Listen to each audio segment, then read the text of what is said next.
მოკლედ, საკმაოდ შრომატევადი პროცესია და თითოეულ ადამიანს, ვისაც უმუშავია ვენახთან, იცის თუ რა პასუხისმგებლობით არის გასაკეთებელი ყოველივე ეს სამუშაო. კოლხი ფერმაში 2026 წლის იანვარში მიმდინარეობს დასაწყისში გასხვითი სამუშაოები. რატომ? იმიტომ რომ ჩვენთან კოლხეთის დაბლობზე არის საკმაოდ სითბო, ფაქტიურად არ ფიქსირდება მინუსები, თან მიკროზონაშია დაახლოებით ნერგების 60% მოქცეული სათბურში და თბილა. ასე რომ არავითარ პრობლემას არ წარმოადგენს, რომ ამ დროს გაისხლა. შემდგომი, ესე იგი, პროცედურა ნერგების გასვლა საკმაოდ დიდ სიფრთხილეს და ცოდნას მოითხოვს, რომელიც გარდა თეორიული ცოდნისა მოდის შემდგომ პრაქტიკაში და რატომ, ესე იგი, კარგ გასვლაზე არის დამოკიდებული, მით უმეტეს სასათბურე პირობებში, როდესაც სივრცე ამ შემთხვევაში არც თუ ისე დიდია და უნდა გავითვალისწინოთ ის, რომ ნერგების ჩახუთვა არავითარ შემთხვევაში არ უნდა მოხდეს, ანუ კლორტები, ტოტები ახლოს არ უნდა მოექცნენ, იმიტომ რომ ისედაც ჩვენი სასუფრე სახეობები დიდი ვეგეტაციით გამოირჩევიან, ძლიერი ვეგეტაციით გამოირჩევიან ნაზარდით, შესაბამისად ძალიან მარტივად შეიძლება შემდგომ ჩაიხუთოს და კიდევ მეტი სამუშაოები მოგვიწიოს უკვე გაზაფხულზე.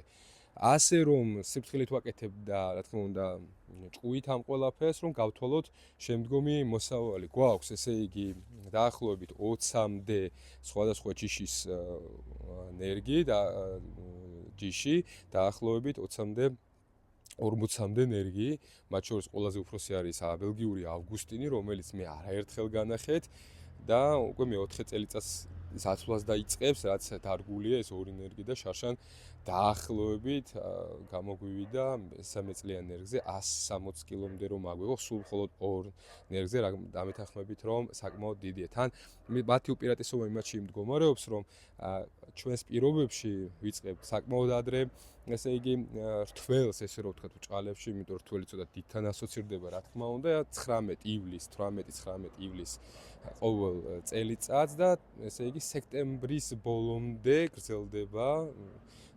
ფაქტიურად რემონტატივით არის ეს ჯიშები, მთელი წლის განმავლობაში აი ამ პერიოდში მოაქვს, ესე იგი, ტევნები. ასე რომ საკმაოდ საინტერესო პროცედურაა, ცოდნის პროცედურაა და ვფიქრობ, რომ საკმაოდ დიდ შედეგებს ველით წელს. მოკლედ, მთელი აზრი რაშია?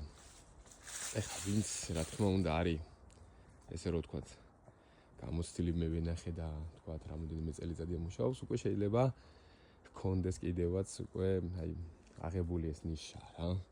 ჩვენი თავარი მიზანი არის, რომ როდესაც გასხლები მიმდინარეობს, დავტოვოთ ნერგზე ყველა ძლიერი ერთწლიანი შარშან ნაზარდი, ესე რომ ვთქვათ, კლორტი, ტოტი. ანუ ეს ნერგები, ესე იგი, ვინც ჩვენ გვადენოს თვალს, არის მე-4 წელი დაიწყება, მე-4 წლის დაიწყება, რაც ესე იგი დაირგო თებერვალში.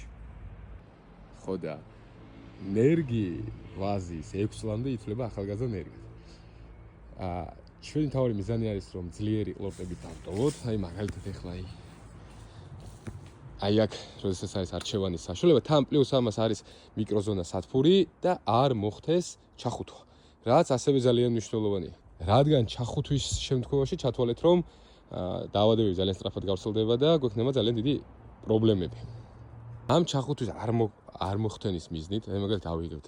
გვაქვს ძლიერად განვითარებული მთავარ ტოტზე წამოსული ერთი მკლავი, შემდგომ ამ მთავარს მოყვება მეორე მკლავი და გვაქვს აი ამაზე უკვე მესამე მკლავი. ჩვენ ავდგებით აი ამ შუა მკლავს, რომელიც ასევე საკმაოდ ძლიერად არის განვითარებული, საერთოდ ვეგეტაციაში ჩემპიონები ვართ. მოჭრით, აი ესე შეუნანებლად დაუზარებლად იმისათვის, რომ რა მოვახდინოთ ნერგის გათავისუფლება, რომ მივიღოთ ხარისხიანი, ესე იგი, ნაყოფი.